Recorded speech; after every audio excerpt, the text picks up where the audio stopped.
his freshman year of high school. When he was growing up, he seemed like a normal child until he started having issues socializing.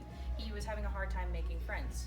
Little did I know that according to the Autism Society, 1% of the population has some form of autism spectrum disorder. That means 1 in 68 babies born in the United States has some form of this disorder. So what's that mean? Autism spectrum disorder is a type of developmental disorder that can easily be overlooked and causes lifelong issues for the person that's affected. Today I'm going to explain to you the definition of autism spectrum disorder.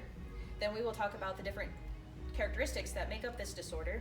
And finally, I'm going to inform you on how it is diagnosed and treated. So let's get started with what is autism spectrum disorder?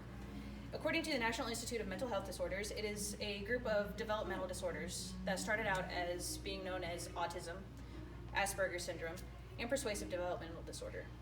When the new Diagnostic and Statistical Manual of Mental Health Disorders, number 5, was published in 2013, they clumped everything together to make what autism spectrum disorder is known as today. The reason why it is known as a spectrum disorder is, according to the CDC, it is different learning, thinking, and problem-solving abilities that are possibly considered different with those who are affected. And they can range from anywhere from extremely gifted to severely challenged. Now I'm going to discuss with you the different characteristics that make up autism spectrum disorder. A couple of the defining characteristics are that people with this disorder have trouble communicating, socializing, and understanding different emotions. The most common is a person with ASD can have a situation where they're overstimulated in a new environment or come across a change in their daily routine, and that'll ultimately upset them. With that being said, they also have issues understanding different gestures, facial expressions, and when it comes to eye contact, they either have very little or can't maintain eye contact at all. Another defining characteristic is repetitive behaviors.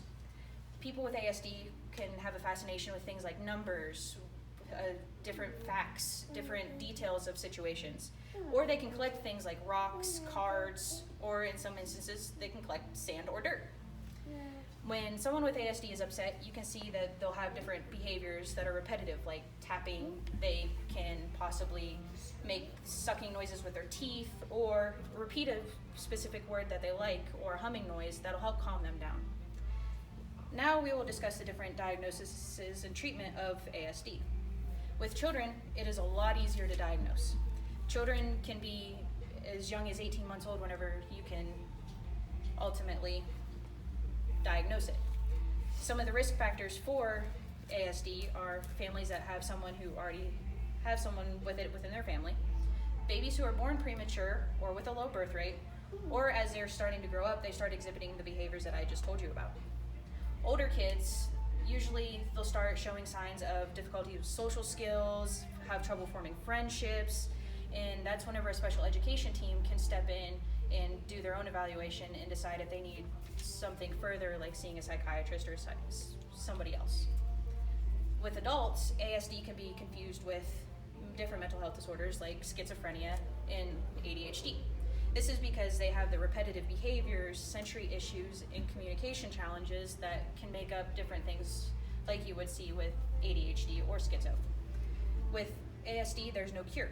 It's only a lifelong treatments. These treatments can be speech therapy, occupational therapy, and even sometimes medications that help with the repetitive behaviors.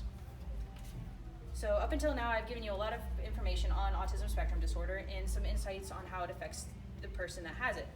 In summary, we went over the textbook definition of what ASD is, how it affects a person, and finally the diagnosis and treatment. Remember the young man that I told you about in the beginning? That young man is my 14-year-old brother. And autism spectrum disorder doesn't define who he is, but I can tell you one thing. He may have trouble getting along with some people, but he can give better advice than people my own age.